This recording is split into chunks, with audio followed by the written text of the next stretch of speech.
नमस्कार, मैं हूं दिबांजलि मोइत्रा। एक तरफ कोरोना का कहर है तो दूसरी तरफ दक्षिण एशिया में चीन अपनी धाक जमाने की कोशिश कर रहा है। इसको लेकर चीन तरह तरह के हथकंडे अपना रहा है। इसी बीच चीन और ताइवान के बीच भी नफरत काफी बढ़ गई, क्योंकि कोरोना काल में चीन को ताइवान बुरी तरह पीछे छोड़ दिया। लेकिन आज हम जिस कहानी को बताने जा रहे हैं वो ये है कि आखिर चीन और ताइवान एक दूसरे से नफरत क्यों करते हैं। तो इसका कारण है, चीन ने ताइवान को हमेशा से ऐसे प्रांत के रूप में देखा है जो उससे अलग हो गया। चीन मानता रहा है कि भविष्य में ताइवान चीन का हिस्सा बनकर रहेगा, जबकि ताइवान की एक बड़ी आबादी अपने आप को एक अलग देश के रूप में देखना चाहती। यही वजह रही है दोनों के बीच तनाव की, और इसकी शुरुआत होती है साल 1642 से। साल 1642 से 1661 तक ताइवान नीदरलैंड्स का हिस्सा था।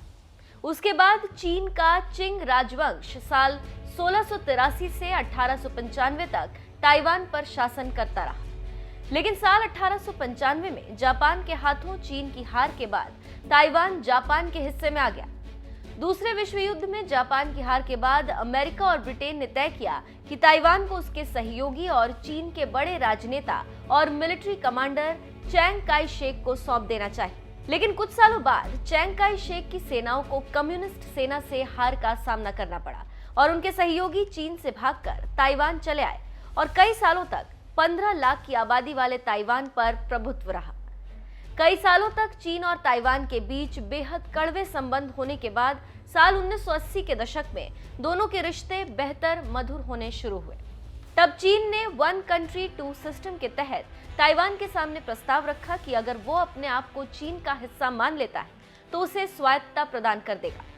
लेकिन ताइवान ने इस प्रस्ताव को ठुकरा दिया और साल 2000 में चेन शुआई बियान ताइवान के राष्ट्रपति चुने गए, जिन्होंने खुलेआम ताइवान की स्वतंत्रता का समर्थन किया और ये बात चीन को नागवार गुजरी। तब से ताइवान और चीन के संबंध तनावपूर्ण ही जारी रहे। बीच बीच में जरूर ताइवान ने चीन के साथ व्यापारिक संबंध बेहतर बनाने की कोशिश की। इसी महीने जब अमेरिका के निर्वाचित राष्ट्रपति डोनाल्ड ट्रंप ने ताइवान की मौजूदा राष्ट्रपति साई इंग वेन से फोन पर बात की, तो इसे अमेरिका की ताइवान को लेकर चली आ रही नीति में बड़े बदलाव के संकेत के तौर पर देखा गया।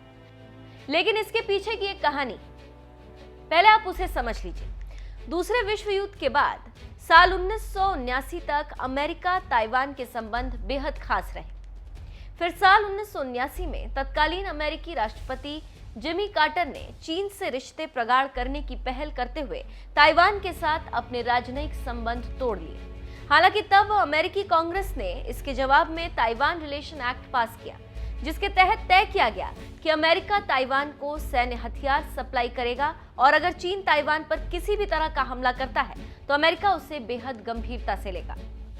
ताइवान को लेकर अमेरिका और चीन के बीच सबसे ज्यादा तनाव तब देखा गया जब साल 1996 में ताइवान के राष्ट्रपति चुनाव को अपने तरीके से प्रभावित करने के लिए चीन ने मिसाइल परीक्षण किए, जिसके जवाब में तत्कालीन अमेरिकी राष्ट्रपति बिल क्लिंटन ने बड़े पैमाने पर अमेरिकी सैन्य शक्ति का प्रदर्शन किया, जिसे वियतनाम युद्ध के बाद एशिया में सबसे बड़ा अमेरिकी सैन्य प्रदर्शन कहा गया।